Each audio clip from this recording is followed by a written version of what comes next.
लालन पालन, art of parenting, बच्चों का भविष्य बनाना हमारी जिम्मेदारी और चुनौती है सबसे बड़ी।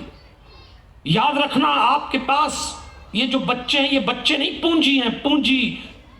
आपके पास बिल्कुल पैसा ना हो और बच्चे लायक हो जाएं तो आपसे बड़ा कोई धनवान नहीं, और आपके पास अथाह संपत्ति हो और बच्चे बर्बाद हो जाएं तो आपसे बड़ा कोई निर्धन नहीं होगा। इसलिए इन बच्चों को हनुमान जी से जोड़िए समय रहते, यही वक्त है।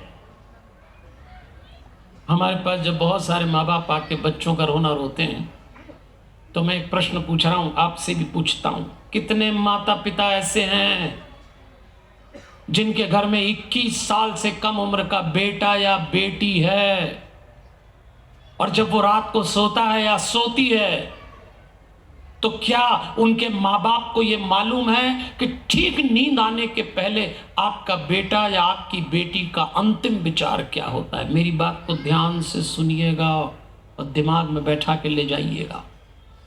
अगर आपको ये नहीं मालूम माता पिता के रूप में कि आपका बेटा या बेटी जो 21 साल से कम उम्र का है, जब रात को सो रहा है तो ठीक नींद आने के पहले उसका अंतिम विचार क्या, last thought just before sleep, अगर आपको नहीं मालूम तो बच्चों पे नियंत्रण की कल्पना छोड़ दीजिएगा। तो क्या किया जाए? बच्चों को प्रेरित करिए कि ठीक सोने से पहले वो हनुमान चालीसा बोल के सोएं। मैं आपको आश्वस्त कर रहा हूं, हनुमान चालीसा साधारण पंक्तियां नहीं हैं, हनुमान चालीसा मंत्र है, हनुमान जी का शब्द अवतार है। एक एक पंक्ति में हनुमान जी उतरे हैं।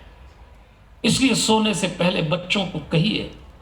और मैं तो यहां तक कहता हूं, निवेदन करता हूं, अगर आपका बच्चा जिद्दी है, नादान है, आपका कहना नहीं मानता, हनुमान चालीसा पढ़ के नहीं सोता, तो मैं माताओं से निवेदन करता हूं, बच्चा जब सो जाए और मां यदि हनुमान चालीसा बोलते हुए अपनी हथेली बच्चे के मस्तक पे घुमा दे, पता नहीं परमात्मा ने औरत को मां बना के क्या नियामत दी है। यदि कोई औरत मां के रूप में अपने बच्चे के सिर पे हनुमान चालीसा बोलते हुए अपनी हथेली घुमा दे, उसकी हथेली से जो तरंगे निकलेंगी मंत्र के रूप में, उस बच्चे के भीतर रात भर हार्मोनल चेंज होगा।